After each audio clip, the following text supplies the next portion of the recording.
Sister. குஷியா இருக்கிறீங்களா? ஓம் சாந்தி brother. குஷியா இருக்கிறோம். சரி, ஓகே சிஸ்டர். இன்னைக்கு ஒரு சுவாரஸ்யமான டாபிக் பார்க்க போறோம். ஸோ அது சொல்லுங்க சிஸ்டர், இன்னைக்கு என்ன பார்க்க போறோம்? இன்னைக்கு சித்தர்களை பத்தி பார்க்கலாம்னு நினைக்கிறோம் பிரதர். சித்தர்கள்லாம் ரொம்ப பழங்காலத்து சித்தர்கள்லாம் ரொம்ப நிறைய மக்களை நல்வழிப்படுத்துறது, அவங்களுக்கு சித்த வைத்தியம் கண்டுபிடிச்சது பெரிய பார்ட். இங்கிலீஷ் மெடிசனுக்கு முன்னாடி நம்ம எல்லாம் சித்த வைத்தியம் தான் பண்ணிட்டு இருந்தோம் அந்த காலத்துல இருந்து. இப்ப இருக்கிற பிளாஸ்டிக் சர்ஜரிக்கு எல்லாம் முன்னாடி அவங்கதான். இந்த போர்க்காலங்கள்ல எல்லாம் எவ்வளவோ பாட்டெல்லாம் இதுல ஒரு முக்கியமான விஷயம் சிஸ்டர், இந்த சித்தர்கள் கடவுளை தேடி போனவங்க. கடவுளை தேடி போகும்போது அவங்களுக்கு இந்த மருத்துவ விஷயங்கள் எல்லாம் அவங்களுக்கு வெளிப்படுது. அவங்க மூலமாக அவங்களுக்கு தெரியுது இது கொடுத்தது கடவுள்ன்ட்டு. ஆனா இன்னைக்கு சயின்ஸ்ல படிக்கிறவங்க கண்டுபிடிக்கிறதெல்லாம் கடவுள் கொடுத்ததுன்னு அவங்களுக்கு தெரிய மாட்டேங்குது. ஒரு அகங்காரம் வந்துருது அவங்களுக்கு. இதை வைத்தே கடவுள் இல்லைன்னு சொல்றாங்க. ஏன்னா இவங்க கடவுளை தேடி போகல, டைரக்டா அதை தேடி போறதுனால இவங்களுக்கு கடவுளுடைய மகத்துவம் தெரிய மாட்டேங்குது. அவர் கொடுக்காம இங்க வராதுன்றது அவங்களுக்கு தெரிய மாட்டேங்குது. அதுக்கு பின்னாடி அவங்க புதுசா வந்த ஆத்மா, இந்த மாதிரி நிறைய ரகசியங்கள்லாம் இருக்குது. பட் ஆனாலும் அந்த சித்தர்கள் அந்த காலத்துல எப்படி இவ்வளவும் கண்டுபிடிச்சாங்க அப்படிங்கறது, அதுக்கு எந்த சைடு எஃபெக்டும் கிடையாது. எவ்வளவு பெரிய விஷயம் இல்லையா? அதுவும் ஒரே மருந்து பல நோயை குணமாக்கும். இப்ப கூட ஏதோ ஆமா, கடவுளை அடையணும், நம்ம உடம்பு காயகல்பமா மாறணும், உடம்ப எந்த அளவுக்கு முன்னேற்றலாம், அதுவும் ஒரு பக்கம் கடவுளை அடையணுங்கிற நோக்கம் இருந்தாலும் சைட் பை சைடா மக்கள் கஷ்டப்படுறத பாக்குறதும் அவங்களால இது பண்ண முடியல. மக்களுக்கு ஏதாவது நல்லது செய்யணும், மக்களை நல்வழிப்படுத்தணும். இந்த ராஜாக்கள் கூடயே இருந்து இந்த மாதிரி சிவன் கோயில் எல்லாம் கட்ட வச்சது எல்லாமே சித்தர்கள் தான். இப்ப தஞ்சாவூர் ராஜராஜ சோழன் கட்டினாருன்னா அதுக்கு பின்னாடி இருக்கிறது கருவூரார் சித்தர். அவரோட வழிமுறைப்படி நடந்துதான் சித்தர்களுக்கு எல்லாம் ரொம்ப மரியாதை கொடுப்பாங்க ராஜாக்கள்லாம். அவங்களோட முறைப்படிதான் ராஜராஜ சோழன் வந்து அந்த கோயிலை கட்டினாரு. இல்லாட்டி இவ்வளவு பெரிய கோயிலை கட்டணுங்கிற ஐடியா எல்லாம் கொடுத்தது எந்த முறைப்படி கட்டினா இந்த மாதிரி அமையும். அந்த காலத்துல எது சிவில் இன்ஜினியரிங்கா இருந்தது எல்லாம் சொல்லி கொடுத்தது சித்தர்கள் தான். அவங்க அந்த அளவுக்கு பவர்ஃபுல்லா இருந்திருக்காங்க. அந்த அளவுக்கு பக்தி, பொது நோக்கம் தான். எப்பயுமே சுயநலமே கிடையாது. எதுவுமே எதிர்பார்க்காம நல்லது செய்யறது மட்டுமே நோக்கமா இருந்து செஞ்சவங்க சித்தர்கள். அவங்க வழிமுறைப்படி நடந்தாங்க அப்ப இருக்கிற ராஜாக்கள் எல்லாம். அதனாலதான் தமிழ்நாட்டுல அத்தனை கோயில்களும் அதுக்கு பின்னாடி ஒரு சித்தர் இருப்பாங்க. எந்த ஒரு பெரிய கோயில் எடுத்தாலும் அதுக்கு பின்னாடி ஒரு சித்தர் இருப்பாங்க. அந்த ராஜா கட்டுறதுக்கு துணையா இருந்திருப்பாங்க, வழி நடத்திருக்காங்க மக்களை. அந்த மாதிரி சித்தர்கள் இப்ப பணக்காரங்களா பிறந்திருப்பாங்கன்னு நினைக்கிறேன். ஏன்னா அவங்க கோயில் கட்டுறாங்க. சில பணக்காரர்கள் எல்லாத்தையும் விட்டுட்டு அப்படியே கோயில் கட்டிடுறாங்க. அந்த மாதிரி சிவன் கோயில் கட்டுறது இப்பயும் இருக்குது. அப்ப அந்த சமஸ்காரம் இருக்குது இல்ல அவங்களுக்கு, டக்குனு கோயில் கட்டணும்ன்றது. சோ அப்படி இருக்கும்னு நினைக்கிறேன். பட் இப்ப இருக்கிற சித்தர்கள் வந்து இருக்காங்களான்னு ஒரு டவுட்டா இருக்கிற மாதிரி இருக்குது. இப்ப இருக்கிற மக்கள் மனசுல ரொம்ப கெட்டு போனதுனால அவங்களோட என்ன சொன்னாலும் கேட்கிற மனநிலையில இல்ல. இப்ப மக்கள் எல்லாம் ஆடம்பரம் அததான் தேடி போறாங்க. யாரெல்லாம் இந்த மாதிரி கார்பரேட் சாமியார்கள்லாம் இருக்காங்களோ அவங்க பக்கம் தான் இப்ப மக்கள் போக ஆரம்பிச்சிட்டாங்க. அமைதியா உட்கார்ந்து தவம் பண்ற சித்தர்களை தேடி போறது ரொம்ப கொஞ்சம் பேர் தான். அவங்களோட அருமையா தெரிஞ்சுக்கிட்டவங்க இப்ப இருக்கிறாங்க. ஆனா ரொம்ப கொஞ்சம் பேர் தான் இருக்காங்க. தன்னை வெளிப்படுத்திக்கவே விரும்ப மாட்டேன்றாங்க இப்ப இருக்கிற சித்தர்கள்லாம். இருப்பாங்க பர்வதமலை, கொல்லிமலை, சதுரகிரி மலை, பழனி மலை எல்லாத்துலயும் இருக்கிறாங்க இப்ப. ஆனா தன்னை வெளிப்படுத்திக்காம இருக்கிறாங்க. உலக நன்மைக்காக செஞ்சுட்டு இருக்காங்க. இப்ப உலகம் இவ்வளவு மோசமா போயும் இன்னும் அழியாம இருக்குன்னா காரணம் அவங்க செய்யற பக்தி தான், அவங்க செய்யற யாகங்கள் தான், அவங்களோட எக்ஸாம், அவங்களோட சங்கல்பத்தினாலதான் இன்னும் உலகம் ஓடிட்டு இருக்குது. இல்லாட்டி எப்பயோ போக வேண்டியது, இந்த கொரோனா டயத்துல போக வேண்டியது. அப்புறம் இப்போ இந்த டிசம்பர்ல அதீதமா மழை வந்து அழியும் அப்படிலாம் நம்ம கேள்விப்பட்டோம். அதெல்லாம் தடுத்து காத்து நிறுத்தி எப்படியாவது மக்களை காப்பாத்தணுங்கிற ஒரே சங்கல்பத்துல அவங்க செஞ்சுட்டு இருக்காங்க. தன்னை வெளிக்காட்டாம இன்னமும் அவங்க செஞ்சுட்டுதான் இருக்கிறாங்க, மறைஞ்சிருக்கிறாங்க. அப்படிப்பட்டவங்கள வெளியில காமிச்சுக்க மாட்டாங்க. தன்னை வெளிப்படுத்திக்காம இன்னும் மக்களை காப்பாத்துறதே ஒரே நோக்கமா இருந்துட்டு இருக்கிறாங்க. எல்லா இடத்துலயுமே ராஜாக்கள் வந்து அந்த காலத்துல அவங்கவுங்க எந்த மதத்தை சார்ந்தவர்களாக இருக்கிறாங்களோ அந்த துறவிகளைத்தான் ஒரு கைடா வச்சிருப்பாங்க. இவங்க வந்து முன்னாடி ஆட்சி அரியணையில தான் உட்காரலையே தவிர அவங்க சொல்படி, அதாவது அவங்களுடைய ஆலோசனைப்படி அது நடக்கும். அது வந்து கடவுளுடைய ஆலோசனையாகவே நினைத்து அவங்க பண்ணுவாங்க. அவங்களும் சுயநலம் இல்லாம யோசிச்சாங்க. ஆனா இன்னைக்கு வந்து உலகம் வேற மாதிரி ஆயிடுச்சு. இப்ப அவங்க அந்த மாதிரி ஆட்கள் கிட்ட ஆலோசனை கேட்டுதான் இலங்கையில போர் நடந்து தமிழினமே அழிஞ்சுது. ஆனா அந்த நேரத்தில் வேற எதுவும் பண்ணவும் முடியாதுன்றதும் வேற விஷயம். இப்படியே எத்தனை வருஷம்தான் சண்டையே போட்டுக்கிட்டு இருப்பாங்க. இதெல்லாம் வேற இருக்குது. பட் எல்லா இடங்களுமே இப்ப முஸ்லிம் நாடுகள்லயும் பாத்தீங்கன்னா, இப்ப ஈரான் அதிபர் இறந்தாரு. ஆனா அவரு பெரிய விஷயம் கிடையாது. அங்க மத தலைவர் தான் பெரிய விஷயமாம். அவரு சொல்றதுதான் இங்கேயே நடக்குமாம். அப்ப முஸ்லிம் நாடுகள்ல இப்பவுமே அப்படிதான் இருக்குது. அந்த மத தலைவர்கள் இவங்க சும்மா பாத்துக்குவாங்க. அந்த மாரி இருக்கு. யூதர்கள்லயும் அந்த மாரி இருக்குதுன்னு நெனைக்கிறேன். எல்லா மதத்திலுமே அப்படி இருக்குது. இன்னொன்னு போப் ஆண்டவருக்கு அது மாரி மரியாதை இருந்தது. இப்பவும் இருக்குது. சோ அவர்கள் அவர்கள் நல்லா இருக்கிற வரைக்கும் வழிநடத்துதலும் நல்லா இருக்கும். அவங்க சுயநலம் ஆயிட்டாங்கன்னா முடிஞ்சு போச்சு. அவங்க சுயநலம் ஆயிட்டாங்கன்னா முடிஞ்சு போச்சு. சோ இதுல என்னன்னா, இந்த துறவிகள், மத தலைவர்கள் எல்லாருமே பாத்தீங்கன்னா, அந்த தூய்மையா இருப்பாங்க. அது ஒரு முக்கியமான விஷயம். அந்த தூய்மை இருக்கிற வரைக்கும் அவங்களுடைய புத்தி நல்லா வேலை செய்யும். தூய்மை போயிடுச்சுன்னா புத்தி வேலை செய்யாது. அந்த தூய்மை தான் ரொம்ப முக்கியமான விஷயம். அடுத்தது சித்தர்கள் நெறைய சித்து வேலையெல்லாம் வேற பண்ணுவாங்க. அதை பற்றி சொல்லுங்க சிஸ்டர். அவங்க வந்து இந்த முழுக்க முழுக்க ஆத்ம உணர்வுல இருக்கிறவங்க. அவங்களுக்கு தெரியும் ஆத்மான்னா ஆத்மா வேற, உடல் வேற. ஆத்மா என்றும் அழியாதது, உடல் அழியக்கூடியது அப்படின்னு தெரியும். ஆனா அந்த உடல்ல இருக்கும்போதுதான் நம்ம இறைவனை அடைய முடியும் அப்படிங்கிறதுனால, அந்த உடலை எப்படி பாதுகாத்துக்கலாம் அப்படிங்கிறதுனால இப்ப சித்த வைத்தியம் செய்ய ஆரம்பிச்சாங்க. எதெல்லாம் காம்பினேஷன் பண்ணி இந்த உருவாக்கி சித்த வைத்தியத்தெல்லாம் உருவாக்குனது அவங்கதான். அப்ப வந்து அந்த பிரம்மேந்திர கரூர் சித்தர் அவரு என்ன பண்ணாரு, ரொம்ப இப்பதான் ஒரு 400 வருஷத்துக்கு முன்னாடி வாழ்ந்தவர் தான். திருச்சி கரூர் கிட்ட நெரூர்னு பிரம்மேந்திர சுவாமிகள் அப்படின்னு சொல்லுவாங்க. அவங்க கூட அந்த அளவுக்கு செஞ்சு நம்ம பிரம்மகுமாரிகள் இப்ப எப்படி இருக்கிறோம், ஆத்ம உணர்வுல வரணும்னு தானே நம்ம அப்பா சொல்லிட்டு இருக்கிறாங்க, சிவத்தந்தை சொல்லிட்டு இருக்காரு. அத வந்து அப்பயே அவங்க யோசிச்சவங்க. என்ன அவங்களுக்கு ஒரு விஷயம் மட்டும் தெரியல, அப்பா எங்க இருக்கிறாங்க, சிவத்தந்தை வந்து பரந்தாமத்துல இருக்கிறாங்க, அந்த ஒரு விஷயம் மட்டும் தெரியல. எல்லா இடத்துலயும் நிறைஞ்சிருக்கிறாரு அப்படிங்கிற ஒரு விஷயம் மட்டும். அதனால உடம்ப போக்கஸ் பண்ணிட்டு இந்த உடம்புல இருக்கும்போதுதான் நம்ம சிவனை அடைய முடியும், அவரோட ஐக்கியமாயிடணும் அப்படிங்கிற ஒரே எண்ணத்துலதான் இந்த காயல் கல்ப மருந்துகள்லாம் கண்டுபிடிச்சு இந்த உடலை எவ்வளவு நாள் வாழ்நாளை நீட்டிக்க வைக்க முடியும் அப்படின்னு சொல்லிட்டு அவர்லாம் 200. அதான் யோசிச்சேன். எதுக்கு சாமி கும்பிட போய் இவங்க எதுக்கு உடம்ப பத்தி கவலைப்படுறாங்கன்னு யோசிச்சேன். இப்பதான் புரியுது. அந்த உடம்புல இருந்துதான் அந்த நிலையை அடைய முடியும்ட்டு வள்ளலார் கூட சொல்லியிருப்பாரு. ஏன்னா அந்த உடம்புல இருக்கும்போது அவங்களுக்கு இந்த சிவனை பத்தின சிந்தனைகள், அதெல்லாம் ஆத்மா பத்தின சிந்தனைகள்லாம் வர ஆரம்பிச்சது. இந்த பிறவி முடிஞ்சு அடுத்த பிறவி வரும்போது நம்ம எப்படி இருப்போமோ தெரியாது. அப்ப நமக்கு அந்த பக்தி இல்லைன்னா என்ன பண்றது? அதனால இந்த உடம்ப தக்க வச்சுக்கணும்னே அவங்க அவ்வளவு தூரம் கடும் தவம் செஞ்சு சாப்பாடு கூட இல்லாம சில மூலிகைகளை சாப்பிட்டுட்டு தவம் ஃபுல்லா தவம் இருந்து கடவுள்கிட்ட இருந்து ஞான திருஷ்டியில கொஞ்சம் கொஞ்சம் விஷயங்கள் அவங்களுக்கு தெரியும். அத வச்சு அவங்க ஆத்மாதான் தூய்மையா இருக்கணும், அந்த மாதிரி வழிமுறைகள்லாம் ரொம்ப நல்ல நெறிமுறைகள்லாம் கடைபிடிச்சாங்க. மன்னன்னா இப்படி இருக்கணும், மக்கள்லாம் இப்படி இருக்கணும். ஆனா நம்ம வந்து மக்களை காக்குறவங்களா இருக்கணும். மக்களை காக்குற மன்னருக்கு நல்ல வழி பண்ணணும். இது ஒண்ணுதான், சுயநலமே இல்லாம இதுதான் பண்ணிட்டு இருந்தாங்க. ஔவையார் கூட தனக்கு கிடைச்ச நெல்லிக்கனி வந்து சாகாவரம் பெற்ற நெல்லிக்கனியை தாங்க சாப்பிடாம அதியமானுக்கு தானே கொடுத்தாங்க. அந்த ராஜா நல்லா இருந்தா மக்கள் நல்லா இருப்பாங்க. ஒரு நாட்டு ராஜா நல்லா இருக்கும்போது தானே மக்கள் நல்லா இருக்க முடியும். நம்ம இருந்து என்ன பண்ண அப்படின்னு சொல்லிட்டு அந்த மாதிரி செஞ்சாங்க. அந்த மாதிரி நல்ல உயர்ந்த நெறியில வாழ்ந்தவங்கதான் நம்ம அந்த காலத்து சித்தர்கள்லாம். ஆனா இப்ப வர வர காலம் மோசமாக போய் போய் அவங்க அடுத்த பிறவிக்கு வந்துட்டாங்க. அவங்க நினைச்சாங்க நம்ம ஜோதியோட ஜோதியா கலந்துடணும், கடவுளோட கலந்துடணும், அடுத்த ஜென்மமே இருக்கக்கூடாதுன்னு நினைச்சாங்க. அப்படி நினைச்சுதான் எல்லாம் பண்ணாங்க. ஆனா கடைசியா வேற வழி இல்ல. அவங்க வந்து அடுத்த பிறவி எடுக்க வேண்டியதாதான் போகும். ஏன்னா மக்கள்கிட்ட வாங்கினதுதான் சாப்பிட்டாங்க, மக்கள் கொடுத்தாங்க, மக்கள் அவங்களை போய் ஆசீர்வாதம் போவாங்க. அவங்கள்ட்ட இருந்து வாங்கி சாப்பிட்டதுனால கொஞ்சம் கணக்கு வழக்கு வந்துருது.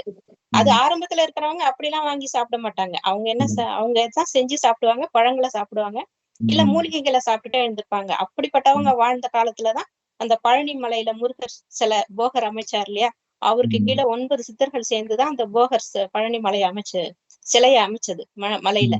அது வந்து நவபாஷாணத்தால செஞ்சதுதான். ஆனா இந்த குவான்டிட்டில அந்த பாஷாணம் எல்லாம் அமையணுமோ, அப்படி அமைஞ்சா மக்களுக்கு நோய் தீருமோ, அதெல்லாம் பயங்கரமா கால்குலேட் பண்ணி அந்த சிலைய வடிவமைச்சிருப்பாங்க. அந்த சிலையில அபிஷேகம் பண்ண தண்ணியை குடிச்சாலே பல நோய்கள் தீரும்.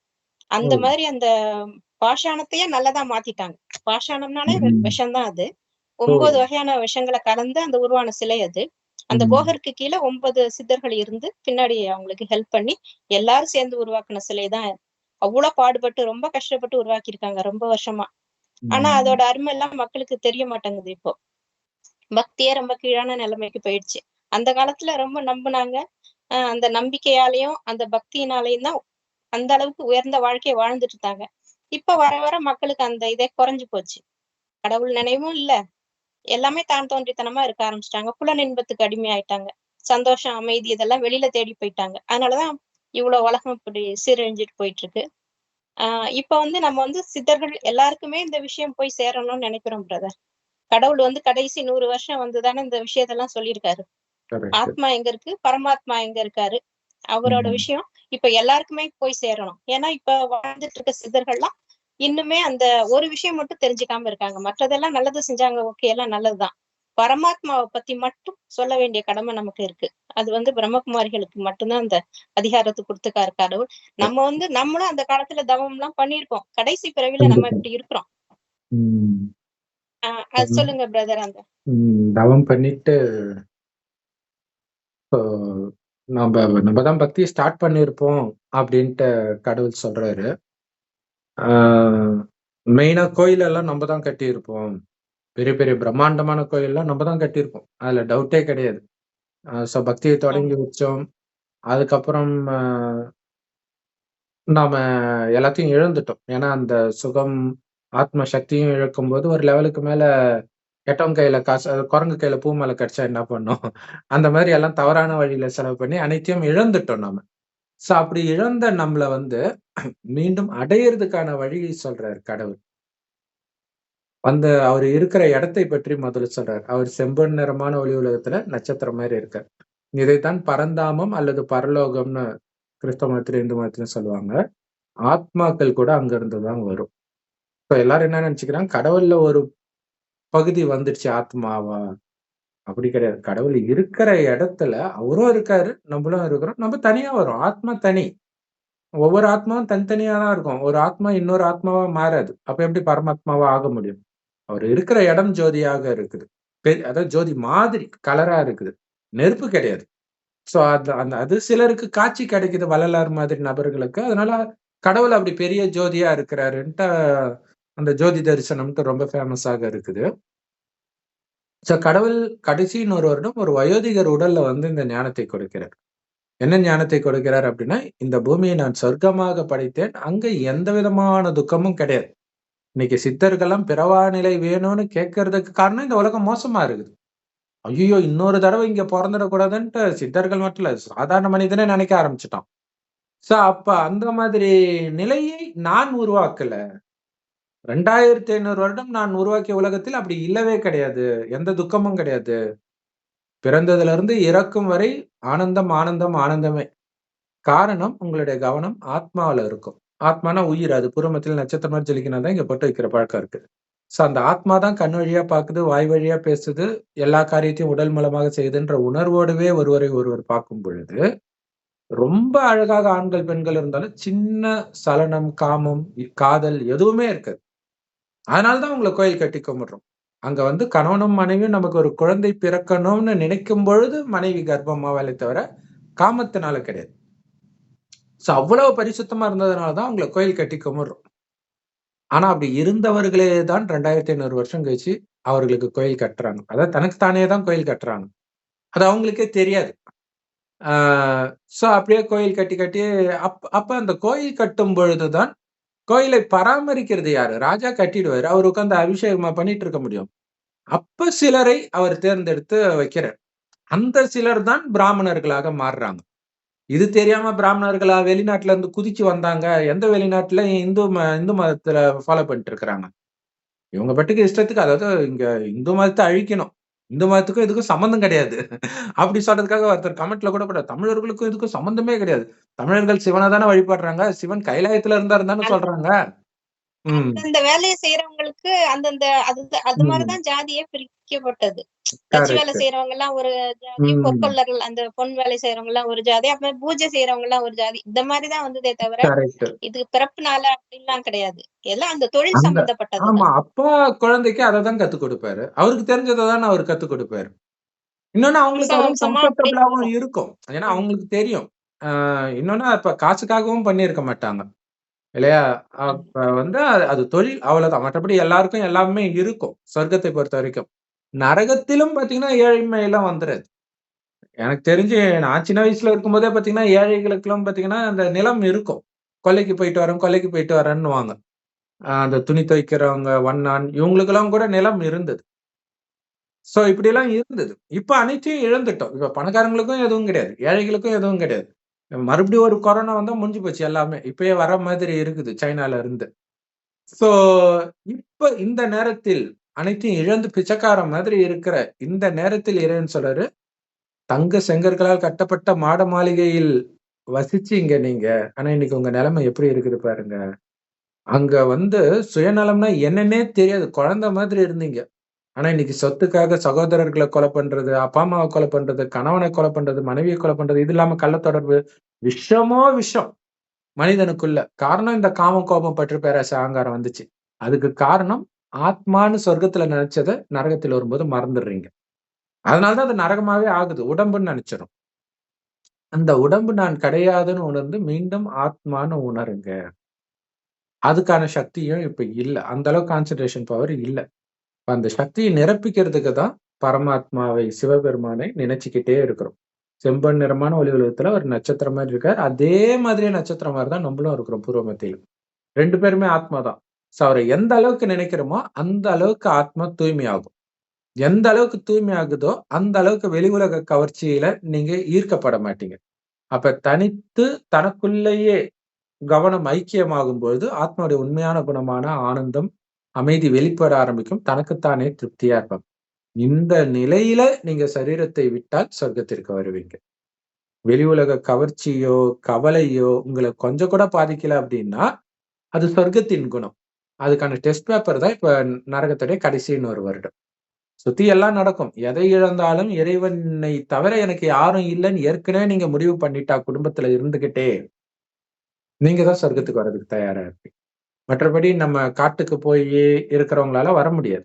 ஏன் வர முடியாதுன்னா, அவங்க கிட்ட என்ன இருக்குது இழக்கறதுக்கு?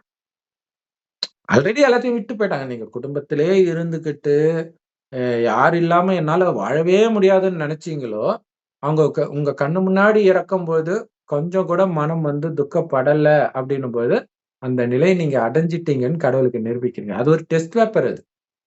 மற்றபடி ஆத்மாவுக்கு மரணம் கிடையாது. அது முன்னாடியே போயிருக்கலாம் சொர்க்கத்துக்கு ஞானத்தை அடைஞ்சிருந்தா. நம்மளும் பின்னாடியே வரப்போறோம். இல்லாட்டினாலும் எங்கேயாவது பிறக்க தான் போகுது. இருக்கிற வரைக்கும் தான் நம்ம பொறுப்பு. அதனால அழ வேண்டிய அவசியம் என்ன? சொர்க்கத்தில் காமம் இருக்காது. அவ்வளோ அழகா இருக்கிற இடத்துல காமம் வந்தா என்ன ஆகும்? அண்ணா யூனிவர்சிட்டில நடந்த கதை தான் இருக்கும். ஏன்னா, அண்ணா யூனிவர்சிட்டில அவ்வளோ பாதுகாப்பு. அங்க சிசிடிவி கேமரா இருக்காது, பெரிய செவுரு இருக்காது, எதுவும் இருக்காது, கதவு ஜன்னலே இருக்காது. சோ அந்த மாதிரி உலகத்துக்கு போனா, அதே மாரி நான் பரிசுத்தமாக இருக்கிறேன்னு நீங்க நிரூபிச்சுட்டு தான் அங்க போக முடியும். அந்த நிரூபிக்கிற அந்த சோதனை சோதிப்பதற்காகவே அல்லாஹ் படைத்தான்றது இந்த கடைசி 1 வருடம் தான். சோ அது இப்ப நடக்குது. மனைவி, கணவன் கூட இருந்தே கொஞ்சம் கூட மனம் சலனமாகாமல் இருக்க முடியுதா? அதுதான் ராமாயணம். சோ அந்த சலனம் ஆகுறது தான் ராவணன். அந்த ராவணனே அழிக்கிறார். அழித்த பிறகு அது மனைவி கிடையாது அதுக்கப்புறம். சகோதரி அல்லது சகோதரன். அதுதான் லக்ஷ்மணன். சோ இப்ப மனைவியா வந்தவள் இப்ப சகோதரனா இருக்கிறான்னு அர்த்தம். சகோதரன் இருப்பான், மனைவிய மறுபடியும் அனுப்பிச்சுட்டா மாரி காட்டியிருப்பாங்க. அந்த சகோதரன் மேல உள்ள பற்றையும் அவர் வென்றுட்டாருன்றது கடைசியில சகோதரனே அனுப்பிச்சு சராய் நதியில விழுந்து சொர்க்கத்துக்கு போயிட்டாரு அப்படின்னு சொல்லப்பட்டிருக்கும். சோ இது எல்லாமே இப்ப இருக்கிற விஷயம் தான். குறிப்பாக இந்த வள்ளலார் சொன்ன விஷயங்கள்லாம் பார்த்தீங்கன்னா, நெறைய விஷயங்கள் வந்து நல்லா இருக்கும். குறிப்பாக அந்த உடலை பேணி பாதுகாக்கிறதுக்கு, எந்த காரணத்த கொண்டும் இந்த உடலை விட்டுறாத, தவம் கிடந்து பெற்றிருக்கிற அப்படின்னு சொல்லிட்டு, அந்த உடலை பராமரிக்கிறதுக்குன்னே கூட நித்திய சொல்லுவாங்க, அரிது ஜீவர்களுக்குன்னு அரிது மானிடராய் பிறத்தல் அரிது, பிறந்தாலும் ம். கூன் குருடு செவிடு நீங்கி நல்ல உடம்போட பிறக்கிறது அரிது. அதனால நல்ல உடம்பு இருக்கும்போதே நல்ல விஷயங்கள செய்யணும். நல்ல அப்படின்ட்டு தான் விஷயங்கள். அந்த காலத்துல சித்தர்கள்லாம் செஞ்சது. கரெக்ட்டு. ஏன்னா நல்ல உடம்பு, நல்ல செல்வம்லாம் இருக்கும்போது தான் திமிர்ல நம்ம ஆடி பாவமே செஞ்சிருப்போம். அதனால தான் இழந்திருப்போம். சோ அப்ப ஆமா. அது ஒரு எச்சரிக்கை. இது மத்தவங்களுக்கு கிடைக்காத ஒண்ணு எனக்கு கிடைச்சிருக்குதுன்னா, அத நான் வீணாக்கிக்க கூடாது. மீனாட்சி. ஆனா அந்த நேரம் அது தெரியாது. அதனால தான் அப்படியே இழந்துர்றோம் எல்லாத்தையும். இப்ப கடவுள் சொல்றாரு, எல்லாத்தையும் இழந்துட்ட. இப்ப உன்கிட்ட எதுவும் இல்ல. இருக்கிறதும் உனக்கு துக்கம் தான் கொடுக்க போகுது. அதனால உன்னிதுன்றது மறந்து என்னை மட்டும் நினைவு செய் அப்படின்ற. சோ அவரை நினைச்சுக்கிட்டே இருக்கணும் அப்படின்னு. இப்ப நமக்கு கடவுள் எப்படி இருப்பாருன்னு தெரியும். ஏன்னா சொல்றதே கடவுள் தான். ஒரு வயோதிகர் உடல் வந்து நேரடியா அவரே சொல்றாரு. ஆனா இதே விஷயம் வந்து வள்ளலார் வந்து டைரக்டா கடவுள் இப்படிதான் இருக்கிறாரு. அவரை நினைக்கணும். நினைச்சா ஆத்மா தூய்மையாகும். தூய்மையான சொர்க்கம் வரும். இது அவருக்கு தெரியாது. ஆனா சிவ சிந்தனையிலே இருங்கன்னு சொல்லுவார். எப்பயும் புருவ மத்தியிலேயே உங்க கவனம் இருக்கட்டும்னு சொல்லுவார். ஆமா. ஆத்மா இங்க இருக்குது. அதெல்லாம் உணர்ந்துட்டாரு அவரு. ம். உணர்ந்துட்டாரு. அப்புறம் இல்ல இந்த அவங்க வந்து இங்க உடம்ப வந்து கடவுள் இருக்கிறாருன்னு நினைச்சுட்டாங்க. ஆ. அது அது அவங்களுக்கு ஒரு ஏதோ ஒண்ணு இங்க இருக்குன்னு மட்டும் தெரியும். கடவுள் எல்லாருக்குள்ளயும் அப்புறம் அவங்க இருக்கிறாரு அந்த அந்த அர்த்தத்துல. உடம்ப பிரிக்கிறது பஞ்சபூதத்தெல்லாம் அந்த உடம்பு தானே, அண்டத்துல இருக்கிறது தானே, பிண்டத்துல இருக்கிறது அதெல்லாம் கண்டுபிடிச்சுட்டாங்க. அத எப்படி பிரிக்கிறதுன்னு அவங்களுக்கு தெரியும். அந்த ம். அந்த நீர், நிலம், நெருப்பு, காற்று, ஆகாயம் அதுதான் நம்ம உடம்புல இருக்கு. அதையும் ம். அப்படியே பிரிச்சு எடுத்துட்டு தான் வள்ளலார் மறைஞ்சதே. அவங்களால ம். ஒரு இடத்துல பிரிச்சுட்டு பஞ்சபூதத்த ம். உடம்புல இருக்க பஞ்சபூதத்தையும் பிரிச்சுட்டு இன்னொரு இடத்துல அவங்களால சேர்த்துக்க முடியும். இன்னொரு இடத்துல காட்சி கொடுக்க முடியும் அவங்களால. இன்னொரு ம். இடத்துல அசெம்பிள் பண்ணிடுவாங்க. அந்த பஞ்சபூதத்தையும் ஒண்ணா சேர்த்து அந்த உருவத்த கொண்டு வந்துர முடியும். அந்த ஆத்மாவையும் அங்க கொண்டு போய் அவங்களால சேர்க்க முடியும். அப்படிதான் அவரு அந்த ரூம்குள்ள போய் உட்கார்ந்தாரு இல்லையா? வள்ளலார் ஒரு ரூம்ல போய் உட்கார்ந்து 10 மாசம் வரைக்கும் நீங்க கதவ திறக்கக்கூடாதுன்னு உள்ள போய் உட்கார்ந்துட்டு, அப்புறம் திறந்து பார்க்கும்போது அவரு இல்ல அப்படின்னு சொல்லும்போது, அவரு பிரிச்சுட்டாரு உடம்ப. பிரிச்சுட்டு ஆத்மா வேற இடத்துக்கு போயிடுச்சு. ம். உடம்பையும் பிரிச்சு வேற இடத்துக்கு போயிட்டு, அப்புறம் அவரு எங்க இருப்பாரோ அது யாருக்குமே இதுவரைக்கும் தெரியாது. அடுத்த ம். பிறவிக்கு கூட அவரு போயிருக்கலாம். உடம்பு ஒரு காலத்துல அழியதான் செய்யும். அது எப்பயுமே கண்டிப்பா. நிலைக்கும்னு சொல்ல முடியாது. அது ம். எவ்வளவு காலம் அவர் எங்க போய் வாழ்ந்தாருன்னு சொல்ல முடியாது. அப்புறம் அவரோட ஆத்மா பிரிஞ்சு இன்னொரு உடம்புக்கு வந்திருக்கும். அவர்தான் சொன்னார்ல, மரணம் இல்லா பெருவாழ்வுன்னு சொன்னார் இல்லையா? கிடையாதுதான், மரணம் கிடையாதுதான். இப்ப அடுத்தடுத்த பிறவி எடுத்து இப்ப கூட இருப்பாரு அவரு. எங்கேயாவது கண்டிப்பா. இருப்பாரு. ஆனா நமக்கு தெரியாது. வேற உருவத்துல, வேற பேர்ல இருப்பாரு. கண்டிப்பா. நிச்சயம் வள்ளலார் இருக்கிறார். ஆனா அவங்களெல்லாம் ம். இந்த விஷயம் போய் சென்றடையணும். கடவுள் வந்து ம். பரந்தாமத்துல தான் இருக்காரு. இந்த அதுல என்ன ஒரு பிரபஞ்சம்லாம் தாண்டி. அ அதுல என்ன ஒரு ஆச்சரியம்னா, வள்ளலார் மாதிரி அல்லது அதை விட அதிகமா கூட நம்ம பக்தி பண்ணியிருப்போம். ஆனா இப்ப எதுவுமே ஞாபகம் இல்ல. ஆமாங்க. அதே மாரி அவருக்குமே இப்ப ஞாபகம் இருக்காது. அவர கடவுளுக்கு ஈக்குவலா வழிபடுற ஒரு கூட்டமே இருக்குது. ஆனா அப்படி இருந்தவருக்குமே இப்ப ஞாபகம் இருக்காது. ஆனால் அவரு ஆமா. வந்து அப்ப அந்த நேரத்துல வந்து அப்படி சிவன் சிவனுடைய நினைவிலேயே மூழ்கி போயிடணும் அப்படின்னு ஒரு வெறித்தனமா இருந்திருக்கிறார் பாருங்க. ஆ சோ அவரு ஒரு நம்பிக்கையின் அடிப்படையில அப்படி இருந்தா நம்ம ஒரு ஜோதிட திட ஜோதியா சங்கல்பம். கலந்துருவோம் ஆமா. ஒரு திட அப்படின்னு சங்கல்பம் இருந்திருக்கிறாரு. வச்சிருக்காரு. எப்படியும் கடவுளோட நம்ம சேர்ந்துரணும். அந்த உடம்ப விட்டு பிரிஞ்சிரணும் அப்படிங்கிற ஒரு ம். இதுல இருந்திருக்கிறாரு. சோ அதுவே லட்சியமா இருந்திருக்கு. அப்ப அதுக்கு ம். தடையாக அவருக்கும் காமம் இருந்திருக்கு. காமத்தை எதிர்த்து நெறைய எழுதியிருக்கிறாரு அவரு. ஆ ஒரு பெண்ணை பார்த்தன்னா, உன்னுடைய புருவம் நெத்தியில போய் மகனே உட்கார்ந்துக்கோ அந்த உருவம் பார்க்கவே பார்க்காத அப்படின்லாம் எழுதியிருக்கிறாருன்னு எனக்கு தெரிஞ்ச ஒருத்தர் சொல்லுவாரு. சோ அந்த மாரி நெறைய எழுதியிருப்பாரு. பட் அது பெண்களை அவமானப்படுத்துற மாரி சில இதெல்லாம் இருக்குது. நெறைய பெண்ணுடைய உடம்ப வந்து ரொம்ப அசிங்கமா வெறுப்பு வர்றதுக்காக அப்படி எழுதியிருக்கிறது இருக்கும். ஆனா இதை அது ஈடுபாடு வரக்கூடாதுங்கிறதுக்காக அப்படி எழுதியிருப்பாங்க. அவரே ஆ கல்யாணம் ஆயிட்டு உடனே பிரிஞ்சு போனவங்க தான் நெறைய பேரு. அந்த மாரி பிரிஞ்சு கண்டிப்பா. போனவங்களா தான் இருப்பாங்க. பெரிய ஆ. பெரிய மகான்கள். அப்ப கல்யாணம் ஆகி உடனே பிரிஞ்சு அவங்களால அத விட முடியல அப்படின்னா, காமம் எவ்வளவு பெரிய எதிரி பாருங்க. இதுதான் முக்கியமான விஷயம். அடுத்தது முக்கியமான விஷயம் என்னன்னா, அந்த ஆ நெறைய விஷயங்கள் சொல்லியிருப்பாரு. ஆ உணவு உயிரை குடிக்கும் அப்படின்னு சொல்லியிருப்பாரு. சாப்பாடு உயிரை குடிக்கும். அதனால தான் அவங்க வந்து அந்த கொஞ்சம் கொஞ்சமா கடைசில அவரு சாப்பிடாமலே இருந்தாருன்னுலாம் சொல்லுவாங்க. ஃபர்ஸ்ட்டு 2 ம். கை சாப்ட்டாரு. அதுக்கப்புறம் ஏதோ ஏதோ இளநீயோ ஏதோ ஒண்ணு சாப்ட்டுருக்கிறாரு. அப்புறம் சர்க்கரை சாப்பிட்டாராம். ஏன்னா சர்க்கரை தான் எவ்வளோ நாள் ஆனாலும் ஒண்ணும் ஆகாது அப்டின்ட்டு அத சாப்பிட்டாராம். அப்புறம் மெயினா வந்து அந்த வெள்ளை வல்லாரைன்னு ஒண்ணு சொல்லுவாரு. அந்த வெள்ளை வல்லாரை ம். சாப்பிட்டா அது ஏதோ அது ஒரு ஏதோ ஒரு மூலிகைன்ட்டு அது அந்த ஆமா. வடலூர்ல சில மூலிகைகள், சித்தர்கள் அதுதான் கையில எடுத்துட்டு போவாங்க. காட்டுல போம்போது ம், எதுவும் சாப்பிட மாட்டாங்க. அவங்க பல நாள் உட்கார்ந்து தவம் ம், பண்ணும்போது சாப்பிட்டுட்டுலாம் இருக்க மாட்டாங்க. எழுந்திருக்கவும் மாட்டாங்க. அந்த ம், ம், மூலிகைய சாப்பிட்டா சில வருஷங்கள் இருக்கலாம். அந்த உடம்புக்கு ம். அந்த லைஃப் ஃபோர்ஸ் அது குடுத்துட்டே இருக்கும். கரெக்ட். உயிர் போகாது. அது ரஜினிகாந்தே அந்த அது மாரி சொல்லியிருக்கிறாரு. இமயமலையில ஏதோ ஒரு வேரோ ஏதோ சாப்பிட்டா 6 மாசத்துக்கு பசிக்காது. இததான் அகோரிகள் சாப்பிடுவாங்க அப்டின்றது. ம். சோ இப்ப என்ன ஒரு விஷயம்னா, ஆ அது எதுக்காக அப்படி பண்றாங்கன்றது தான் முக்கியம். சாப்பிடாம இருக்கிறது முக்கியம் இல்ல. அந்த சாதனாவுக்கு அது தடையா வந்துடக்கூடாது வந்துடக்கூடாது. இந்த அப்படிங்கிறதுக்காக உடல்ல பண்றாங்க. இருக்கும்போது நம்ம ம். இறைவனை பத்தி தெரிஞ்சுக்கணும், அவரை அடையணும். இந்த கண்டிப்பா. உடம்பு போயிடக்கூடாதுங்கிறதுக்காக அந்த உடம்ப தக்க வச்சுக்கிட்டு முழுக்க முழுக்க ம். கடவுள் நினைவுல இருந்தவங்க தான். கரெக்ட். "உண்பதும் உறங்குவதுமாக என் வாழ்க்கையை வீணடித்தேனே" அப்படின்ட்டு ஒருத்தர் எழுதியிருப்பாரு. ஸோ அப்ப அப்ப என்னன்னா, அதுல தான் நம்ம அதிக நேரத்தை வீணாக்கிட்டு இருக்கிறோம்.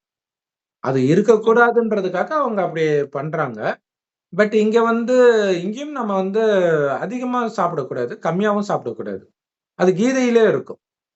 கம்மியா சாப்பிட்டா பலம் இருக்காது, ஒரு வேலைய செய்றதுக்கு. அதிகமா சாப்பிட்டா தூக்கம் வரும், மந்தம் வரும். அப்ப ம். சாதகனுக்கு 2மே சாபம் தான். ஸோ ஆமா. சரியான அளவு எதுன்னு அவனுக்கு தான் தெரியும். ஒரு லெவலுக்கு மேல போனா தூக்கம் தள்ளுதா, அடுத்த தடவ அந்த ஒரு ஒரு கை குறைச்சுக்கோங்க. இல்ல 2 கை குறைச்சுக்கோங்க. வழக்கமா சாப்பிடுறத அப்படின்னு சொல்லுவாங்க. அது சொல்லுவாங்க இல்லையா? அரை வயிறு தான் இருக்கணும். ஆமாமா. 3 வேள ம். சாப்பிடுறவங்க போகி, 2 வேள சாப்பிடுறவங்க யோகி அப்படிலாம் ம். சொல்லுவாங்கல்ல. கண்டிப்பா. ஸோ அதே மாதிரி வந்து கம்மியா சாப்பிட்டாலே தூக்கமும் கம்மியா தான் கேட்கும். குறிப்பா நைட் அதிகமா சாப்பிடுறது தான் தூங்குறதுக்கு முக்கியமான காரணமே. அந்த ஜீரணம் எடுக்கிறதுக்கு டைம் எடுக்கும். அதுக்காக தான் தூங்குறதுக்கு 4 மணி நேரம் முன்னாடியே காலையில சாப்பிட்டுருங்க அதனால தான் காலையில அப்படின்னு சொல்லி. எழுந்திருக்க மாட்டேங்கிறாங்க. ஆமா. கண்டிப்பா. அடுத்தது இன்னொரு முக்கியமான விஷயம் வள்ளலார் வந்து சில அற்புதங்கள் பண்ணதா சொல்லுவாங்க. அதுல ஒரு பெரிய அற்புதம் என்னன்னா, தண்ணீயிலே விளக்கேத்துனாரு அப்படின்ட்டு. இப்பவும் இருக்குது. அந்த விளக்கு எரிஞ்சுக்கிட்டே இருக்குது. இப்ப எண்ணெய் ஊத்துவாங்கன்னு நெனைக்கிறேன். அப்ப ஒரு நாள் வந்து அ அங்க இருக்கக்கூடிய வேலை செய்ற அம்மா வந்து விளக்கேத்தணுன்னும்போது, இவரு இதோ இத எடுத்துட்டு போன்னு சொல்லியிருக்காரு. அப்புறம் தான் தெரிஞ்சிருக்குது அது தண்ணீன்ட்டு. தண்ணீல ம். எரியுது அப்படின்ட்டு இவரே ஏத்துனாரா அது என்னன்னு அவ்வளவு தெரியல. பக்தி பாவனையினால அது எரியும். அந்த சீரடி ம். சாய்பாபா கூட அதெல்லாம் பண்ணியிருக்கிறாரு. தண்ணீல விளக்கு ஏத்துறது. ம். எண்ணெய் இல்லாது. எண்ணெய் கூட இல்லாம அவரு ரொம்ப கஷ்டப்பட்டுட்டு இருக்கும்போது தண்ணீல விளக்கு ஏத்திருக்கிறாரு. ம். கரெக்ட்டு. சோ இதுல என்னன்னா, அது வந்து அணையா தீபம் அப்படின்னு வச்சிருக்கிறாங்க. அதே மாரி அவரு வந்து அவருடைய அந்த வடலூர்ல வந்து அணையா அடுப்புன்னு ஒண்ணு இருக்கும். எந்த நேரமும் எரிஞ்சுக்கிட்டே இருக்குமாம். சமைச்சு போட்டுக்கிட்டே இருப்பாங்களாம். சோ இது என்னன்னா, சமைச்சு போட்டுக்கிட்டே இருக்கிறது வந்து 2 விதத்தை குறிக்கும். ஒண்ணு அந்த அளவுக்கு வசதியா இருந்தா சமைச்சு போட்டுக்கிட்டே இருப்பாங்க. இன்னொன்னு அந்த அளவுக்கு பிச்சைக்காரங்க இருந்தாலும் சமைச்சு போட்டுக்கிட்டே இருப்பாங்க. சோ இன்னைக்கு உலகம் எதனால அது எரியுது அப்படின்றது நமக்கே தெரியும். இல்லையா? அந்த அளவுக்கு பணக்காரர்களாகலும் இல்ல யாரும். ம். ஆ சோ இப்ப இப்ப இது இந்த அணையா அடுப்பு வந்து உண்மையிலே முதல் காரணத்திற்காக இருக்கணும் அப்படின்னா, ஏன்னா இப்ப கூட எனக்கு தெரிஞ்சு திருநெல்வேலி சைடு எல்லாம் பார்த்தீங்கன்னா, கிராமங்கள்ல ஒரு வீட்ல கல்யாணம் ஆச்சுன்னா, அந்த ஊர்ல யாருமே சமைக்க மாட்டாங்க. 3 வேள சாப்பாடு போடுவாங்க அங்கலாம். சோ 3 ம். வேளையும் சாப்பாடு தான் போடுவாங்க. மற்றபடி டிஃபன் இப்படிலாம் போட மாட்டாங்க. சோ 3 வேளையும் நல்லா சாப்பிட்டு வருவாங்க. அப்ப ஆனா இப்ப இவங்க கடன் வாங்கி கூட கல்யாணம் பண்ணியிருக்கலாம். ஆனா ஒரு காலத்துல வந்து அது அளவற்ற செல்வம் இருந்தது எல்லாருக்கும். அதனால அவங்களுக்கு ஆமா. வந்து சமைக்கிறத ஒரு பெரிய விஷயமா எடுத்துக்காம, யாரோ சமைப்பாங்க, சாப்பிட்டு ஜாலியா சுத்திட்டு இருந்து இப்படி இருந்த ஒரு காலம். அந்த மாதிரி காலம் வரணும். வரப்போகுது. ம். இல்லையா? மீண்டும் சொர்க்கம் வரப்போகுது. ஆனா ம். அங்க போகணும்னா, அணையா தீபம் ஏத்துனாரு இல்லையா? அந்த ம். தீபம் ஏற்றணும். அந்த தீபம் ஜெனரலா தீபம் நெருப்புல சாரி தண்ணீல அணைஞ்சிடும். அப்ப அது தண்ணீல ஏத்துறாருன்றது ஒரு அர்த்தம் வந்தாலும், தண்ணீயினால அணையல அந்த தீபம். அப்படி தண்ணீல ம். அணையாத ஒரே தீபம் ஆத்மா தான். இல்லையா? ஆத்ம தீபம் தான். ஆ ஆத்ம தீபம். அததான் வெட்ட முடியாது, எரிக்க முடியாது, நெனைக்க முடியாதுன்றாரு. சோ அந்த ம். ஆத்ம தீபத்தை ஏற்றுங்கள் அப்படின்னு கடவுள் சொல்றாரு. இவங்க என்ன நெனச்சுக்காங்க, ஸ்தூலமா ஒரு தீபத்த விக்கிறாங்க இப்ப ஆத்ம தீபம்ன்ட்டு. ஆத்மா உள்ள இருக்குது. அத எப்படி வெளியில ஏத்த முடியும்?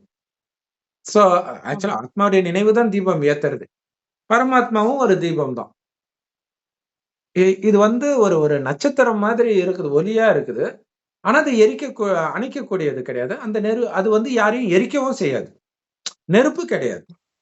சோ அந்த மாதிரி ஒரு தன்மை தனியா கொண்டது. ஆ. சோ அந்த தீபம் ஏத்துறது அப்டின்னா என்ன அர்த்தம்னா, அதுதான் நான்ற உணர்விலே இருக்கிறது. உடல்ன்ற உணர்வே இல்லாம ஆத்மா அதுக்குன்னு உணவு, சாப்பாடு எல்லாம் போடாம இருக்கிறதுன்னு அர்த்தம் கிடையாது. அது மாரி நெறைய பேர் புரிஞ்சுக்கிறான். நீ ஆத்மா தானே ஏன் சாப்பிடுற? இப்படி விதண்டாவாதம் பேசுறாங்க. அது எதுக்கு ஆத்மான்னு சொல்றாங்க? கடவுள் சொல்றாரு. ஏன்னா சொர்க்கத்துல ஆத்மான்ற உணர்வுல இருந்ததுனால தான் காமம், கோபம் இந்த கெட்ட விஷயங்கள் வரல. எந்த அளவுக்கு உடல்னு நினைக்க ஆரம்பிக்கிறோமோ, உடலின் அந்த புலனின்பத்துக்கு முக்கியத்துவம் கொடுக்கிறோமோ, அந்த அளவுக்கு புத்தி வேலை செய்யாம போயிடும். நிறைய கிரிமினல் வேலை பண்ண ஆரம்பிச்சிடும். இன்னைக்கு உலகம் அப்படி இருக்கிறதுக்கு அதான் காரணம். ஒரு பக்கம் நாக்குக்கு சுவைக்கு பிரியாணி. அந்த ஞானசேகரன் மாட்டினார் இல்லையா? பிரியாணி சாயங்காலம் ஆனா பெண்கள் கிட்ட தப்பா நடந்துக்கிறது, நைட் ஆனா கொள்ளை அடிக்கிறது. இப்ப பாருங்க எந்த அளவுக்கு புலனின்பத்துல மூழ்குறாங்களோ அந்த அளவுக்கு மோசமா ஆகுறாங்கன்றதுக்கு இதுவே ஒரு சிறந்த உதாரணமாக இருக்குது. சோ இத்தனை அதனாலதான் காலமும் இத்தனை காலமும் பெரிய பெரிய ஞானிகள் நம்ம எந்தரோ மகானுபவ அப்படின்னு சொல்லுவோம். நம்ம நாட்டுல எத்தனையோ பெரிய மகான்கள்லாம் பிறந்து கட்டி காப்பாத்தி வந்தாங்க. கடைசியில முடியாத கட்டத்துல கடவுள் தான் வந்தாகணும், வர வேண்டியது இருக்குது.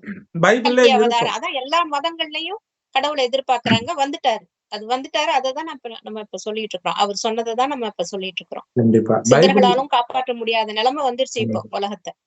பைபிள்ல இயேசு ஒரு கதை சொல்லுவாரு. எஜமானன் தன்னுடைய மகனை அனுப்புறார், ஒவ்வொருத்தரா அனுப்புறார். ஏதோ காசு கலெக்ட் பண்றதுக்கோ எதுக்கோ அனுப்புறாரு. கொலை பண்ணிக்கிட்டே இருக்கிறாங்க. கடைசியில அந்த எஜமானரே எல்லாருக்கும் தண்டனை கொடுக்கிறார். அது கடவுள். சோ வந்ததெல்லாம் குழந்தைங்க, அவருடைய குழந்தைங்க தான். குழந்தைங்களை நீங்க ஃபாலோ பண்ண தேவையில்ல. அது குழந்தைன்னா நம்மளும் குழந்தை தான். சோ அவங்க சகோதரர்கள் தான். சொத்து அப்பா கிட்ட இருந்து தான் கிடைக்கும், சகோதரர்கள் கிட்ட இருந்து கிடைக்காது. சோ அதனால அவரை இப்ப நீங்க பூஜை பண்ண தேவையில்ல. அது பக்தி, என்னன்னே தெரியாம பண்றது. இறைவன் நட்சத்திரமா இருக்க, அதோடைய நினைவாக லிங்கம், அது கல்லுனாலான சிலை. சோ சிலை ஒரிஜினலோட கம்பேர் ஆகாது இல்ல. ஒரிஜினலா இப்படி இருக்கிறாரு ஒளி ரூபமாக. அப்படி ஒரிஜினலாக ஒளியாக நினைக்கும் போதுதான் ஆத்மா தூய்மை ஆகுமே தவிர, லிங்கத்தை நினைக்கிறதுனால ஆத்மா தூய்மை ஆகாது. ஆனா ஒரு பாவனையோட நீங்க நினைச்சுக்கலாம். பட் ஒளிப்புள்ளியா நினைக்கணும். கூடவே அவருடைய குணத்தையும் சேர்த்து நினைக்கணும். அவருடைய குணம் தான் பிரம்மகுமாரிகள் ராஜயோக தியான நிலையத்துல அவர் நேரடியாக பேசுற ஞானம், முரளி அப்படின்னு சொல்றோம். ஒரு வயோதிகர் உடல்ல பேசுறாரு. ஒருத்தர் பேசும்போதுதான் அவருடைய குணம் தெரியும். சோ அப்படி சிவனுடைய குணம் அதை கேட்க கேட்க தெரியும். அதிலும் குறிப்பாக அவர் அன்பின் கடலாக இருக்கிறது எதனால அப்படின்னு சொல்லலாம்னா, இன்னைக்கு அனைத்தையும் இழந்திருக்கிற நமக்கு மீண்டும் அனைத்தையும் கொடுக்கிறார் உடலே இல்லாத சிவபெருமான். தனக்குன்னு உடலை கூட எடுக்கல சொந்தமாக, இன்னொருத்தர் உடலை கடனா எடுத்து பாருங்க. எந்த தேவையும் மற்றவன் அல்லான்ட்டு குரான்ல இருக்கும். அது ஒரு மகிமை அவருக்கு. ஆனா அந்த மகிமைக்கே களங்கம் ஏற்படுத்துற மாதிரி அவர் ஒரு உடலை எடுக்கிறார், கடன் எடுக்கிறார். அதுதான் சிவனே பிச்சை எடுக்கிற மாதிரி எல்லாம் ஒரு இதெல்லாம் இருக்கும். சோ அப்ப உடலை கடன் எடுத்து நம்மை மாத்துறதுக்காக அவருடைய பேர் கெட்டு போறதை பத்தி எல்லாம் அவர் கவலைப்படாம சொர்க்கத்தை உருவாக்கிட்டு போயிடுறார். சொர்க்கத்துக்கு அவர் வர்றது கிடையாது. அப்ப அவர் யாருகிட்ட பிச்சை வாங்கி என்ன பண்ண போறார்? நமக்கு ஞானத்தை கொடுப்பதற்காக அவர் வந்திருக்கிறார். சோ இப்ப சுத்தி இருக்கிற எல்லாம் துக்கத்தை தான் கொடுக்குது. இதையெல்லாம் கடவுள் கிட்ட ஒப்படைச்சிட்டு, அதாவது என்னது கிடையாது அவருது. ஏன்னா அவர் தானே கொடுத்தாரு. குழந்தை பிறந்தாலும் அதான் சொல்றோம், எது கிடைச்சாலும் அதான் சொல்றோம். அப்ப அவருதுன்னே நினைச்சுக்கோங்க. உங்களுதுன்னு நினைக்காம இருக்கணும், அது முக்கியம்.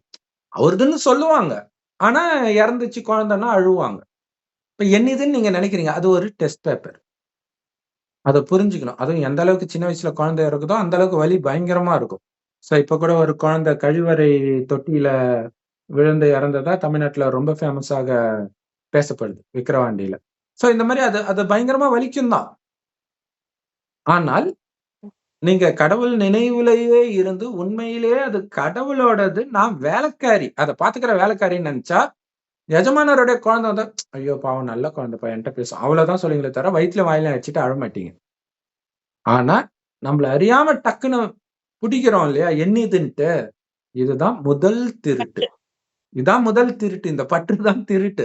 ஏன்னா இது நம்மளது கிடையாது இல்ல. அப்ப நம்மளோட இதை இன்னொருத்தர் அபகரிக்க நினைச்சா திருடுன்னு சொல்றோம். அப்ப அது கடவுளோட இது தானே. அப்ப நீங்க அபகரிக்க தானே நினைக்கிறீங்க. என்னை விட்டு அது போகக்கூடாதுன்னா என்ன அர்த்தம்? அதான அர்த்தம். அதுக்காக நீங்க என்ன வேணாலும் பண்ண தயாரா இருக்கிறீங்க. அவரு கூட சண்டை வேற போட தயாரா இருக்கிறீங்க. சோ அப்ப இங்கதான் ஆரம்பிக்குது திருட்டுத்தனம். இதுதான் அப்படியே பல வழியா போய் கொலை, கொள்ளை, கற்பழிப்பு இப்படி எல்லாம் போயிட்டு இருக்குது. சோ அந்த சின்ன திருட்டு கூட இருக்கக்கூடாது. பரிசுத்தமா இருக்கணும். எந்த தேவையும் மற்றவர் அல்லாஹ் மட்டும் இல்ல, அவருடைய குழந்தையாகிய நாமும் அப்படி ஆகணும். ஆத்மாவுடைய புண்ணிய கணக்குக்கு தேவையானது அது வந்துடும். உடலுக்கு தேவையானது வந்துடும். நீங்க வேலைக்கு போங்க, வேலைக்கு போகாம காட்டுக்கெல்லாம் கடவுள் போக சொல்லல. ஏன்னா குடும்பத்தில் இருந்துகிட்டே நீங்க காமத்தை வெல்லணும், கோபத்தை வெல்லணும். ஏன்னா குடும்பத்துலதான் இந்த 5 விகாரமும் தாண்டவம் ஆடும். இதெல்லாம் வென்று காட்டணும். அது எப்ப சாத்தியம்? குடும்பத்தில் என் உடல் இருந்தாலும் புத்தி தாமரை மலர் மாதிரி அப்படி விலகி மேல இறைவனோடு மட்டுமே இணைஞ்சு இருக்குது. சோ அப்படி இணைஞ்சு இருக்க சொல்றேன்.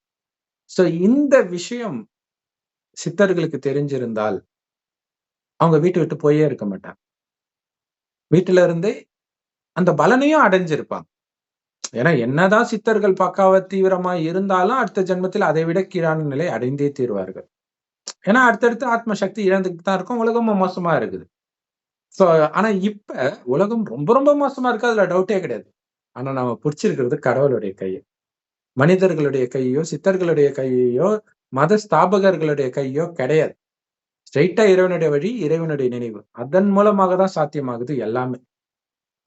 கணவன் மனைவி ஒன்னா இருந்து காமத்தை வெல்றதுன்றதெல்லாம் சாத்தியமே கிடையாது. எப்படிப்பா பஞ்சு நெருப்பு ஒன்னா இருந்து பத்திக்காம இருக்கும்? அதனால்தான் ராகவேந்திரர் விட்டுட்டு போனாரு, வள்ளலார் விட்டுட்டு போனாரு. ஆனா இங்க சாதாரண ஆண் பெண் அப்படி இருக்கிறாங்க. இந்த மேஜிக்க கடவுள் பண்ணி காட்டுறாரு, ஞானத்தை கொடுத்து. சோ இவங்களுடைய மகிமை இப்ப தெரியாது.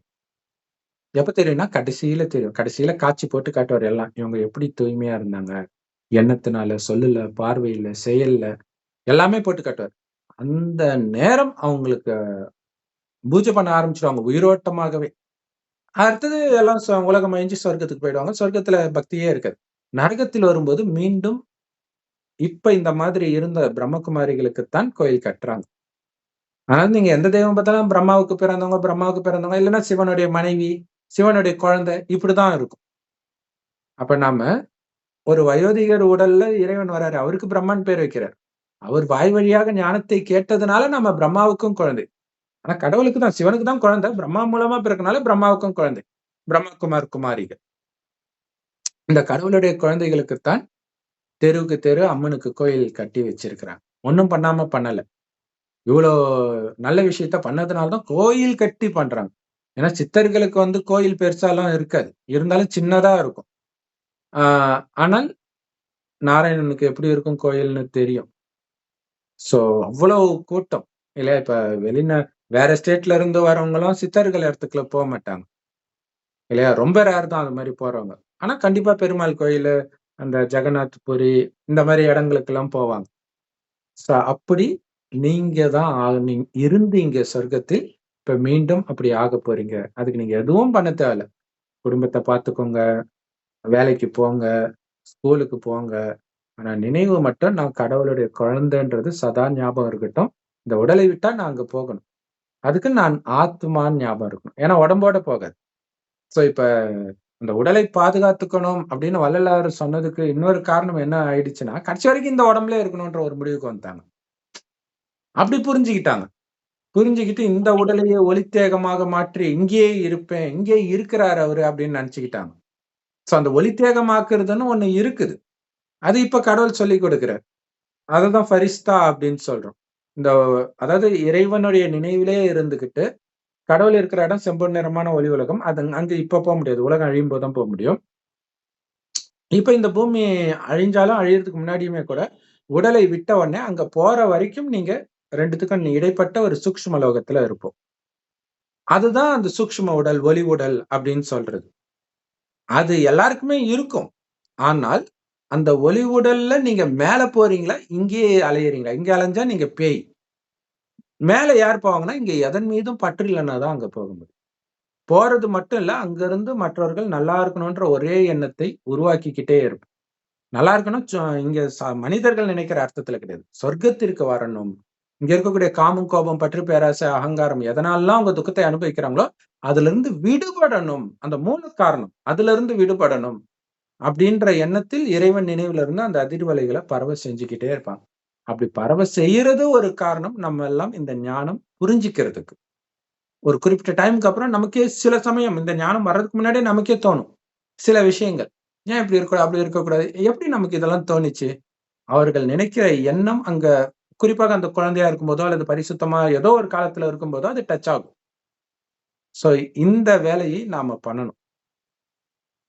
சோ நமக்கு தெரிஞ்ச ஒரு தடவை இந்த பூமி புதுப்பிக்கப்படுகிறது. அது நடந்தே ம். தீரணும். கண்டிப்பா. அந்த டிராமா வேர்ல்டு ம். டிராமா படி அப்படிதான் நடக்கணும். அது வரைக்கும் காப்பாத்திட்டு இருந்தவங்க இந்த சித்தர்கள் நல்ல பிரம்மச்சாரிய விரதம் எடுத்து இவ்வளவு நாள் காப்பாத்திட்டாங்க. ஆனா இதுக்கு மேலயும் அவங்களால முடியாதுங்கிற கட்டத்துல தான் கடவுளே வர வேண்டியது இருக்குது. கண்டிப்பா. அவங்களே அதான் இப்ப கடைசி காமத்துல நேரத்துல எல்லா விழறதெல்லாம் மதங்களும் பார்க்கிறோம். கடவுளை எதிர்பார்க்கிறது இப்ப அதுதான். பிரம்மகுமாரிகளுடைய ஞானத்தை அரைகுறையா புரிஞ்சுகிட்டு, உண்மைன்னு தெரிஞ்சுக்கிறாங்க. ஆனா சரியா புரிஞ்சுக்கல. இன்னொன்னு அவங்க கொஞ்சம் ஃபேமஸா இருக்கனால தெரிஞ்சுக்க விரும்பல. ஏன்னா அவங்களுக்கு பின்னாடி 1000 ஃபாலோவர்ஸ். உடனே என்ன பண்ணிட்டாங்க, முருகன் ஆட்சி வரப்போகுது. தேவர்களுடைய ஆட்சி வரப்போகுது. சரி ஓகே. எங்க இருந்து உனக்கு இந்த ஞானம் கிடைச்சது? அத மட்டும் சொல்ல மாட்டாங்க. ஏன்னா எந்த வேதத்திலயும் அப்படி எழுதி இல்ல. எல்லா வேதத்திலயும் இன்னும் கலியுகம் 40,000 வருஷம் இருக்குதுன்னு தான் எழுதப்பட்டிருக்கு. எப்படி திடீர்னு நீ சொன்ன சத்தியுகம் வரப்போகுது, இவங்க ஆட்சி வரப்போகுதுன்ட்டு? அப்ப எங்க இருந்து இந்த ஞானம் வந்துச்சோ, அத நீ சொல்லணுமா இல்லையா? சொல்றது கிடையாது. என்ன பண்றது? சோ அதை நாம வெளிப்படுத்துறோம். Okay sister. Om Shanti. Thanks for Shanti. வாட்சிங். இறைவன் தேங்க்யூ. கொடுக்கிற ஞானம் எல்லா பிரம்மகுமாரிகள் ராஜயோக தியான நிலையத்திலும் முற்றிலும் இலவசமா கிடைக்குது. யூடியூப் வெப்சைட்ஸ்ல இருக்கு. அதோட லிங்க் இந்த வீடியோக்கு டிஸ்கிரிப்ஷன்ல இருக்குது. நீங்க கூகுள் சர்ச் பண்ணீங்கன்னா எல்லா மொழியிலுமே முரளி இருக்கும். பாருங்க. ஓம் சாந்தி. தேங்க்ஸ் ஃபார் வாட்சிங். Thank you sister. தேங்க்ஸ்.